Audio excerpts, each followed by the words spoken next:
Welcome to the Atomic Impact Podcast. I'm your host, Jason Osborn. And on this podcast, we interview successful business owners for them to share atomic, impactful lessons that they've learned throughout the course of their business career. And as always, this show is sponsored by the LinkedIn Reverse Podcast Method, the new way to close deals that doesn't rely on any of the old traditional methods that everybody hates. We use this method to book 26 qualified leads and sales calls in 10 days without any ad spend, outreach, or endless social media posting. To find out more, direct message me on LinkedIn to have a chat. That's Jason A. Osborn, and the link to that will be in the show notes below. And on today's show, our special guest is Bridget Hom. She is the owner of Bridge to Freedom Coaching, providing business mindset and strategy consulting. And so, Bridget, welcome to the show. And I want to start off with asking you a question that I always love asking, which is this. If you had a time machine and were able to go back to when you started your very first business, what's the number one piece of advice that you would give yourself? I would say continue meeting more successful people. I would say you are the average of the 5 people that you associate with, and always be not afraid of forming solid, principled business partnerships. Yeah, very, very good. Let's talk on that because I love that principle and concept. It's something that I'm always aware of in my own life and has made such a transformative difference in my life as well.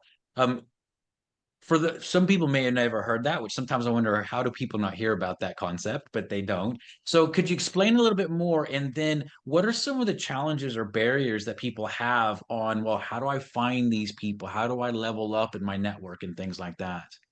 Absolutely. What I would say about forming business partnerships is that is the absolute best way to scale faster. And when forming the right partnerships, you need to know 2 things. Number one, you need to know what principles you function out of on a daily basis and in business, and what the other person's principles are of integrity, loyalty, rigorous honesty. You need to know what they're functioning out of. Also, you need to know their success criteria. And I would say that every business owner has this either subconsciously or consciously in order to identify opportunities that are actually opportunities for them. With that being said, success opportunities or success criteria look like this. You must absolutely be able to maximize your ROI by 300%. It must be honoring your roles and goals, and we'll get to that in a second. And then it must also be honoring your zone of genius. You must be functioning in your area of expertise, because we all have various things that we're good at, but what you're a master in is what you would form your business partnership on. Love that. I love that. So expand on that second point then. You said you'd come back to. Roles and goals. Yeah. Many, I coach the multimillionaires, and then I coach the people under $1 million range. And what I notice for the successful business owners, who I consider the multimillionaires, are that they forget, or they say that they want to focus on their roles and goals, but they don't know how at that point. Profit doesn't equal purpose, although we want to focus on profitability. And what I notice is when you get past a certain range in scaling your businesses, you actually do it based on the motivating factor of everything that you're doing is a reflection of your authentic self, of exactly who you are in every situation. Because, you get to a certain level and you're like, okay, what next? How much more money can I make? How many more partnerships can I create? And so I always encourage, every single entrepreneur that profit will never equal purpose. And so when you're growing and scaling your business, you want to be able to focus on profit and purpose. That means honoring the roles and the goals that you have. Like I'm a mom, I'm a wife. Many of my entrepreneurs are also dads, they're moms, they have other roles, they have nonprofits. And so every single day you want to do one thing to honor each one of your roles, as well as goals to monetize. Yeah, I love that. I love that. So one of the things you'd mentioned there is about those networks, creating those networks. What are some of the key obstacles that people face with doing that? And then also, what are some tips on how people can build their network out stronger and break out of the, even though they might have a great network around them right now, but if they're wanting to go to that next level, to break out into that next level and increase their network? LinkedIn is a phenomenal place to meet incredible people like you, I've been a part of think tanks, masterminds, nationally, internationally, because of the phenomenal platforms of LinkedIn, Alignable, Facebook. These are incredible networking and monetizing platforms. I actually call them the powerful prospecting platforms to find partnerships as well. But you have to be in front of people. The number one problem I notice for entrepreneurs is that they start to believe that they can create revenue from content. Content is great. It's absolutely necessary in today's day and age. Forbes actually says 78% of people outsell their peers because they have a presence online. Yeah. But nothing will ever take the place of building real relationships and having real conversations. And that's how I've developed my partnerships. My first partnership, I actually met him salsa dancing at a dance studio. And we formed a senior placement agency, which he led to help me figure out. I was going to call Bridge to Freedom Coaching. Bridget, Freedom Coaching. That should be the name of your coaching business. And that's how that was born. And then a couple of other profitable partnerships along the way as well. For the prop method, a gentleman who had heard me speak, we had been in a networking group. He said, I really feel like this is right. I've seen your character. I see who you are and what you're really good at. And I'd like to talk to you about a partnership. And that's how the prop method came to birth. My mom to birth came into this world. So profitable partnerships happen when you know what you stand for. And you also can come to the table. I want to talk about the next part with a vision. Yeah.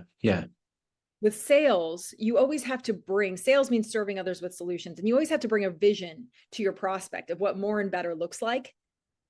With profitable partnerships, you also want to bring a vision of what that partnership can look like together. So keep in mind the vision of what you want this to look like, what more and better looks like is very, very important for every scalable entrepreneur. Yeah, I love that. Oh my gosh. There's literally there's so much in that, Bridget, that we could unpack. Like it's like people need to re-listen to all of that over the last couple of minutes because there's a lot of really key gold nuggets in there. I'd love to ask a little bit of a different question because I love this question. If you look back on your business career, if you feel comfortable sharing it, what's one of the most or biggest challenges that you've had, or just choose one of them? And what's the number one lesson that you learned from that? Well, number one, we are all fast forgetters as a human race, and that includes entrepreneurs. Yeah. I would also say the number one problem and the number one solution is mindset, and that myself included. Because every single day we wake up, we have 168 hours in a week, we have 24 hours in a day. And the number one differentiating factor between the successful, scalable person and entrepreneur and the person who just lives under the influence of circumstances, environments, situations, sabotage, headspace is the ability to be intentional. Intentional with expanding their mindset, their worldview, their ability of what they can accomplish in order to activate the universal laws of energy. I would often say money is energy. And we're not going to go into, woo-woo kind of manifestation. I'm talking about real concrete ways to grow your mindset through the reticular activating system. You know how, if you want a Ferrari, right? Jason, have you ever wanted a car? Yes. A car? Okay. What car did you want? So my dream car, which I have now, is a Lexus, right? I've never really been big on super sports cars and stuff. Always wanted Lexus though. So yeah. And when you wanted the Lexus, you saw Lexuses everywhere, right? Everywhere. Absolutely. And how did it make you feel when you saw the Lexus? Twofold. One, excited because it's like that was my goal, but also kind of like, when am I going to get there? I mean, we're having this goal for a long time. So it was a double-edged sword in a lot of ways.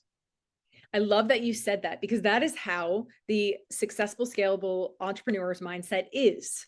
We need to reprogram the reticular activating system with what we want to transpose it into what we believe we deserve. That's how I founded the law of deservability, because you need to get your conscious mind, where it's typically negative. I don't know how I'm going to get there. And your subconscious mind, listen, we're doing this. What's next? It only works with yes and no's to inevitable. This experience of getting this Lexus car is inevitable. This experience of getting to $1 million, $20 million, $30 million is inevitable. And how you do that is becoming intentional with repetition, repeating to reprogram your reticular activating system. Now, it's very, very simple, but most people aren't intentional and consistent with writing that new program. And then every time you have that negative thought creep in, like you said, well, how am I going to get there? You must disregard that how completely. Because the way your subconscious mind works is it's always like a moving sidewalk, moving towards the destination that you believe you deserve. So you have to move past that barrier of possible to inevitable. Yeah, amazing. I love that. Are there any tips on how to negate those negative thoughts? Because I think we all have them. When we're leveling up, we all have those. What are some ways to actually get rid of those and start to reprogram our mind that way? The average person has 30,000 negative thoughts a day. And so Whoa. yeah, exactly. And I think it might be more for some. And so I created a strategy that all of my successful entrepreneurs use is how to hire and fire the right mental team. It sounds silly, Okay. but the truth is the way you fire a negative thought or emotion is by hiring an action. Action takes out fear every single time. For entrepreneurs who are afraid to do that next move, form that next partnership, take that next risk, I always say, be ready before you feel ready. We're all building the plane while we're flying it. Let's be real about that. And then Yeah. the plan becomes clear when we take imperfect action. So what I would say is first, write down those negative thought patterns. Write down the actual formula that I use to help you understand what to reprogram and how to do it. Is I say, write down your thought about this scenario, your words, what you're saying about the scenario, your thoughts, words, actions, and emotions.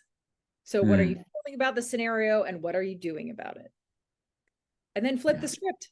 Simply write the absolute opposite, the positive of the thoughts, words, actions, and emotions, and then repeat to reprogram every morning, every night, when that subconscious thought or that negative thought creeps in, listen to the new script again.